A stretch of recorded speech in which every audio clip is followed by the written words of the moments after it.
Vous vous brossez les dents 2 fois par jour depuis des années. Vous pensez faire ce qu'il faut. Mais, et si je vous disais que votre dentifrice est en train de détruire vos dents à petit feu? Pas de panique, mais restez avec moi. Parce que ce que vous allez découvrir va probablement vous choquer. Chaque matin, des millions de Français pressent un tube de dentifrice, sans se poser de questions. C'est un geste tellement automatique qu'on ne lit même plus les étiquettes. Mais voilà le problème. 7 types de dentifrice très populaires en France sont en train d'éroder votre émail dentaire. Cette couche protectrice irremplaçable qui recouvre vos dents. Et contrairement à votre peau ou vos cheveux, l'émail ne repousse pas. Une fois qu'il est parti pour de bon. Aujourd'hui, on va décortiquer ces 7 dentifrices à éviter absolument. Pas dans un mois, pas la semaine prochaine. Aujourd'hui même, parce que chaque brossage compte. Le premier sur notre liste va vous surprendre. Ce sont les dentifrices blanchissants ultra abrasifs. Oui, ceux qui promettent des dents blanches en 2 semaines. Ceux avec le sourire éclatant sur la boîte. Oui, je vous l'accorde. Mais la réalité, beaucoup moins glamour. Ces dentifrices utilisent ce qu'on appelle des agents abrasifs. Imaginez du papier de verre microscopique. C'est à peu près ça. L'indice RDA, ou Relative Dentin Abrasivity, mesure l'abrasivité des dentifrices. Un dentifrice normal se situe entre 70 et 100. Un dentifrice blanchissant agressif peut monter jusqu'à 200 voire 200. C'est comme la différence entre nettoyer votre voiture avec une éponge douce et utiliser du papier de verre grain 80. Au début, vous ne remarquez rien. Vos dents paraissent même plus blanches. Victoire, non. Sauf que ce n'est pas de la magie. Ces dentifrices arrachent, littéralement, des couches microscopiques d'émail. Oui, vos dents sont plus blanches, mais uniquement parce qu'on leur a retiré leur couche superficielle tachée. Le problème, c'est qu'on retire aussi la protection. Après quelques mois d'utilisation quotidienne, l'émail s'amincit. Les dents deviennent plus sensibles au chaud et au froid. Vous buvez un café. Aïe. Un sorbet. Double aïe. Et le pire, une fois l'émail suffisamment aminci, la dentine jaune en dessous commence à transparaître. Résultat final, vos dents deviennent paradoxalement plus jaunes qu'avant. C'est le comble de l'ironie. Vous vouliez des dents blanches, vous vous retrouvez avec des dents sensibles et jaunies. Les marques à surveiller particulièrement, celles qui affichent des promesses de blanchiment en moins de 2 semaines, qui contiennent du charbon actif, en grande quantité, ou qui se vantent d'une action polissante intense. Si vous voyez les mots comme polissage professionnel à domicile, ou résultats spectaculaires garantis, méfiez-vous. Beaucoup. Deuxième type de dentifrice à éviter absolument, les formules au pH trop acide. Attendez, des dentifrices acides? Oui, ça existe. Et c'est plus courant qu'on ne le pense. L'émail dentaire commence à se déminéraliser à un pH inférieur à 5. C'est de la chimie basique. Certains dentifrices, notamment ceux qui contiennent des agents blanchissants au peroxyde d'hydrogène, ou ceux enrichis en vitamine C pour un argument marketing de fraîcheur, peuvent avoir un pH dangereusement bas. On parle parfois de pH autour de 4 ou 4. À ce niveau, vous n'êtes pas en train de nettoyer vos dents, vous êtes en train de les dissoudre doucement. Le processus est sournois. Votre bouche a un pH naturel, qui varie entre 6, c'est légèrement alcalin, et c'est parfait pour vos dents. Quand vous introduisez un dentifrice acide, vous créez un environnement hostile. L'émail, composé principalement de cristaux d'hydroxyapatite, commence à se désintégrer au niveau moléculaire. Vous ne le sentez pas immédiatement. Il n'y a pas de sirène d'alarme. Mais après 6 mois, 1 an, 2 ans d'utilisation régulière, les dégâts s'accumulent. Les dents deviennent translucides sur les bords. Elles peuvent développer de petites fissures. La sensibilité augmente. Et le plus frustrant, c'est que la plupart des gens ne font pas le lien avec leur dentifrice. Comment savoir si votre dentifrice est trop acide? Regardez les ingrédients. Si vous voyez de l'acide citrique listé dans les 5 premiers ingrédients, c'est un signal d'alarme. Mais certains dentifrices naturels sont particulièrement coupables ici, utilisant des acides de fruits pour donner une sensation de fraîcheur.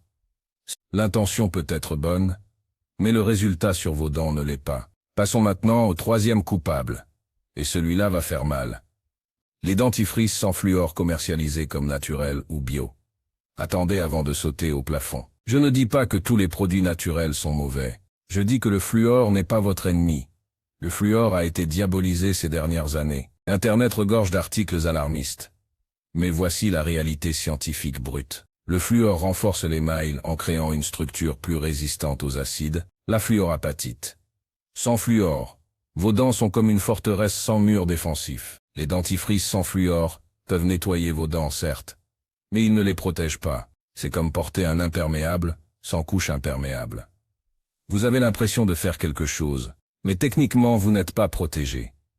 Des décennies de recherche montrent que le fluor topique, celui dans votre dentifrice, réduit les caries de 25 à 30%. Ce n'est pas négligeable. En France, où l'eau n'est pas fluorée comme dans certains pays, votre dentifrice est votre principale source de fluor. Le retirer, c'est ouvrir la porte aux bactéries responsables des caries. Et voici l'ironie cruelle. Sans protection au fluor, vous développez plus de caries. Pour les traiter, vous aurez besoin de plombage, de couronne, peut-être même de dévitalisation. Tous ces traitements affaiblissent structurellement vos dents bien plus que le fluor ne le fera jamais. Vous vouliez éviter un produit chimique. Vous vous retrouvez avec des dents forées et remplies de résine composite ou d'amalgame. Maintenant je sais ce que certains pensent. Mais le fluor est toxique à haute dose. C'est vrai. Comme l'eau. Comme l'oxygène sous pression. Comme littéralement tout. La dose fait le poison. La quantité de fluor dans votre dentifrice est de l'ordre de 1000 à 100 parties par million.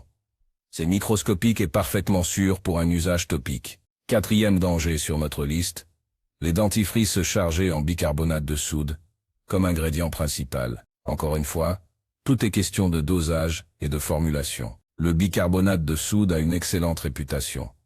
C'est un produit miracle de grand-mère pour tout nettoyer, du four aux dents. Mais voilà le hic.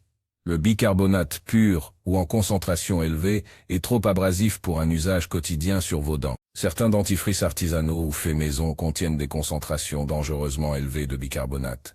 Même certains produits commerciaux en font leur argument de vente principal. 100% bicarbonate pour un nettoyage en profondeur. Traduction, vous allez poncer vos dents comme un parquet. Le bicarbonate a un RDA d'environ 7 dans sa forme pure, ce qui semble faible. Mais quand il est combiné avec le brossage mécanique et utilisé en grande quantité, l'effet abrasif se multiplie. C'est comme la différence entre toucher du sable et se frotter vigoureusement avec du sable. L'un est inoffensif, l'autre vous arrache la peau. Le vrai problème apparaît après utilisation régulière. L'émail devient micro-rayé. Ces rayures ne sont pas visibles à l'œil nu au début, mais elles créent une surface rugueuse qui retient plus facilement les taches et les bactéries. Vous pensiez nettoyer vos dents, et vous créez en réalité plus d'endroits pour que la saleté s'accroche. C'est contre-productif. Un bon dentifrice peut contenir du bicarbonate, mais dans une formulation équilibrée avec d'autres agents qui réduisent l'abrasivité globale. Si le bicarbonate est le premier ou le deuxième ingrédient listé, réfléchissez à 2 fois. Les 5e types à éviter absolument. Les dentifrices contenant des microbilles de plastique ou des microplastiques. Attendez, du plastique dans le dentifrice? Malheureusement oui. Ou du moins, c'était le cas jusqu'à très récemment. Et certains produits en circulation en contiennent encore. Ces microbilles étaient ajoutées pour leur effet exfoliant sur les dents et les gencives. Petit problème. Au-delà de l'aspect écologique désastreux, ces billes se coincent entre vos dents et sous vos gencives. Imaginez de minuscules particules de plastique qui s'incrustent dans vos tissus gingivaux et y restent pendant des semaines, voire des mois. Les dentistes ont commencé à remarquer un phénomène étrange il y a quelques années. Des patients venaient avec des inflammations gingivales chroniques sans raison apparente. Bonne hygiène. Pas de tabac. Pas de diabète. Rien qui explique ces gencives constamment irritées. En y regardant de plus près, sous microscope, ils ont trouvé des centaines de microbilles de polyéthylène, coincées dans les poches gingivales. Ces particules créent une inflammation chronique de bas grade. Vos gencives sont constamment en mode défense, essayant de repousser ces corps étrangers qu'elles ne peuvent pas éliminer. À long terme, cela contribue à la récession gingivale. Vos gencives reculent, elles sont encore plus vulnérables que les couronnes de vos dents. En France, la réglementation a évolué, et beaucoup de fabricants ont retiré ces microbilles, mais pas tous. Vérifiez la liste d'ingrédients. Si vous voyez polyéthylène, polypropylène, ou toute variation de microperles exfoliantes, fuyez. Littéralement, reposez le tube et partez. 6e sur notre liste de honte dentaire, les dentifrices contenant du lauryl sulfate de sodium, ou SLS, en concentration trop élevée. Celui-là est controversé. Je vous préviens. Le SLS est un agent moussant. C'est ce qui fait que votre dentifrice mousse agréablement dans votre bouche. Psychologiquement, on associe la mousse à la propreté. Plus ça mousse, plus c'est propre, non? Sauf que vos dents n'ont pas besoin de mousse pour être nettoyées. La mousse, c'est du spectacle. C'est du marketing sensoriel. Le SLS lui-même n'endommage pas directement l'émail. Mais voilà où ça devient intéressant. Le SLS irrite les muqueuses buccales chez beaucoup de gens. Il peut provoquer des aphtes récurrents. Il assèche la bouche en perturbant le film de mucine, qui protège vos tissus buccaux. Une bouche sèche, c'est une catastrophe pour vos dents. La salive n'est pas juste de l'eau. C'est un système de défense sophistiqué qui neutralise les acides. Vos dents baignent dans un environnement beaucoup plus acide et hostile. Des études montrent que les personnes qui utilisent des dentifrices sans SLS ont jusqu'à 81% moins d'aphtes. 81%. C'est énorme. Et une bouche moins irritée, c'est une bouche qui produit plus de salive, qui protège mieux vos dents. Tout dépend de la concentration et de votre sensibilité personnelle. Mais si vous avez régulièrement des aphtes, si votre bouche est souvent sèche, si vos gencives sont irritées sans raison claire, essayez un dentifrice sans SLS pendant 1 mois. Vous pourriez être surpris du résultat. Et maintenant le 7e et dernier type de dentifrice à éviter, et c'est peut-être le plus sournois. Les dentifrices antibactériens au triclosan. Attendez, antibactérien, c'est pas bien. Pour vos mains, peut-être. Pour votre bouche, c'est une autre histoire. Votre bouche contient entre 500 et 700 espèces de bactéries différentes. Avant de crier au scandale, sachez que la plupart sont bénéfiques ou neutres. Elles font partie de votre microbiome buccal, un écosystème complexe qui vous protège en réalité. Il tue tout. C'est comme utiliser une bombe nucléaire pour éliminer quelques mauvaises herbes dans votre jardin. Oui, vous tuez les mauvaises herbes, mais vous détruisez aussi tout le reste. Quand vous décimez votre microbiome buccal naturel, vous créez un vide. Et dans la nature, les vides sont rapidement remplis. Souvent par des bactéries opportunistes plus agressives, parfois résistantes aux antibactériens. Vous vous retrouvez avec un déséquilibre qui peut mener à des infections plus graves, des inflammations chroniques, et ironiquement, plus de caries. Le triclosan a été associé à des perturbations hormonales dans certaines études. L'Union européenne a d'ailleurs restreint son utilisation dans de nombreux produits, mais certains dentifrices en contiennent encore. Regardez la liste d'ingrédients. Si vous voyez triclosan, triclocarban, ou parfois simplement listé comme agent antibactérien, posez-vous des questions. Votre bouche n'a pas besoin d'être stérilisée. Elle a besoin d'équilibre. Alors voilà, 7 types de dentifrice qui causent plus de mal que de bien. Mais je sais ce que vous pensez maintenant. D'accord, mais qu'est-ce que je suis censé utiliser alors? C'est la bonne question. Voici ce qu'il faut chercher dans un dentifrice qui respecte vraiment vos dents. D'abord du fluor. Idéalement entre 1000 et 140-150 ppm. C'est non négociable si vous voulez protéger votre émail. Ensuite, un RDA inférieur à 100. Certains fabricants l'indiquent sur l'emballage, sinon vous pouvez le chercher en ligne. Un pH neutre, ou légèrement alcalin, idéalement au-dessus de 6. Peu ou pas de SLS, si vous êtes sensible. Pas de microbilles, évidemment. Pas de triclosan ou autres antibactériens agressifs. Et surtout, n'oubliez pas que le meilleur dentifrice du monde ne compense pas une mauvaise technique de brossage. Vous pouvez avoir le dentifrice parfait, et quand même détruire vos dents si vous brossez trop fort ou dans le mauvais sens. Brossez doucement en petits mouvements circulaires, à 45 degrés par rapport à la gencive. 2 minutes, 2 fois par jour. Plus fort ne veut pas dire plus propre. Ça veut dire plus abîmé. Une dernière chose qui va peut-être vous choquer.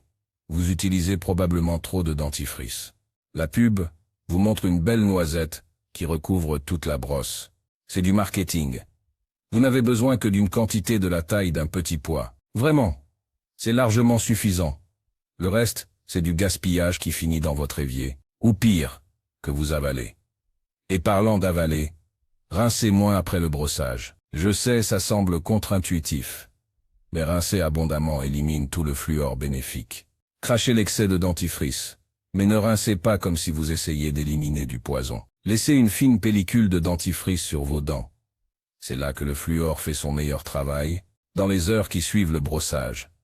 Votre émail dentaire est peut-être le tissu le plus dur de votre corps, mais c'est aussi le seul qui ne se régénère jamais. Vous n'avez qu'une chance. Une seule couche d'émail pour toute votre vie. Ce que vous perdez aujourd'hui, vous ne le récupérez jamais. Aucune technologie, aucun traitement miracle ne peut recréer de l'émail naturel. Les dentistes peuvent réparer, ils peuvent combler, couronner, recouvrir, mais ils ne peuvent pas recréer ce que la nature vous a donné. Chaque micron d'émail que vous perdez à cause d'un mauvais dentifrice est un micron perdu à jamais. Donc la prochaine fois que vous êtes devant le rayon dentifrice du supermarché, ne vous laissez pas séduire par les promesses de blancheur instantanée ou de fraîcheur extrême. Lisez les étiquettes. Posez-vous les bonnes questions. Vos dents vous remercieront dans 10, 20, 30 ans. Parce qu'au final, avoir des dents saines à 60, c'est beaucoup plus important que d'avoir des dents 2 tons plus blanches à 30 ans. C'est une question de priorité. Et maintenant vous avez les informations pour faire le bon choix. Allez vérifier votre salle de bain. Regardez votre tube de dentifrice. Et si c'est un des 7 types qu'on vient de voir, vous savez ce qu'il vous reste à faire.